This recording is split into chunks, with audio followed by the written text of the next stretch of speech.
او دوه ماشومان د هغې سره ته په بدر کې یاده ده عبدالرحمن ابن عوف رضی الله تعالی عنه فرمایي ما سره یو دوه ماشومان ولاړ یو دی خوا یو دی خوا بازونه وسو بازونه واړه نه وو صحابو په نسبت سره دي واړو نور بالغ دي معاذ او معوذ دی ولاړ ما ته چې کاکا جاني دا ابو جهل څوک دی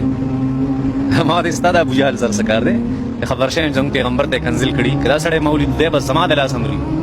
بیا راته د بل روډ دا چلو کو کاکا جاني هغه ابو جهل څوک دی اوس موږ په صفونو کې ولاړ یو دا نبي علیه الصلاة والسلام رسته کول چې دا ماشومان د جنګ ته نه بالغ وو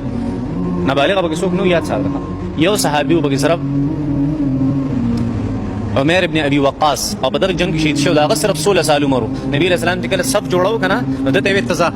دا په جنگ کې نه پریږدي دې په جړاو سیټ ولاړو جړلې نبی علیه السلام مجبور نه دروځان او بالغ 14 کال عمر 16 کال عمر ماشوم بالغ دي نبی علیه الصلاة والسلام نابالغ ځان سره په جنگ کې نه پرې خو معاذ او معوذ دا خبر وکړو کمزوري صحابه کرامو په نسبت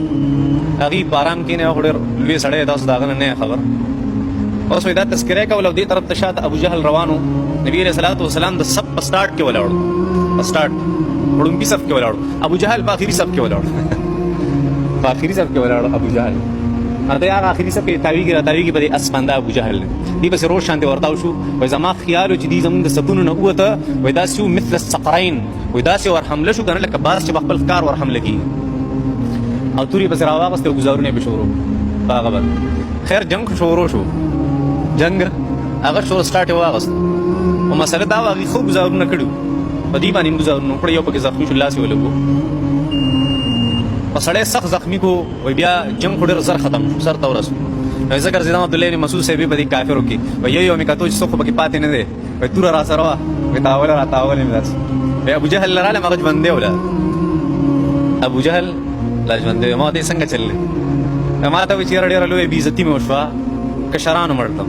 چا مړتم کشران دا چې الله سره کشران سره دا چلو په دې څخه خفه یم اے عبد الله بن مسعود خفه پدې هم چې ته مې بسر ودرې ستا کار دا دی نبی رسول الله علیه غلې چې څوک پاتې غمړکا څوک زخمی کنه غمړکا راغلی زما بسر ولاړی پدې هم خفه یم چې ستا غوندر کې یو غریب سړی مې مړ کړي کاش یو سردار چرته وجلې هغه دې اوس تم په ځل کې رحم ناراضي اوس ته الله جل شانو فرمایي چې نبی علیه الصلاۃ والسلام تخپو کې پرې وځه توبه وباسه نبیا ناغوی اوس هم د نبی علیه السلام سره دښمنی نورم سیوا شو نبی علیه السلام فرمایل د موسی علیه السلام د زمانی فرعون نرم دلو چې په اخر کې توبه وسته زما د زمانی فرعون وې دا ډېر څنګه دلو په اخر کې زما سره نورم دښمنی سیوا عبد الله بن مسعود سے ما په تور کې خدا ما ته چې عبد الله دا سر نه دل تر نه مکټوا دلته دی یخ کران لکټ دل تر نه کټکا ویلې چې زما د سر دی یخ کې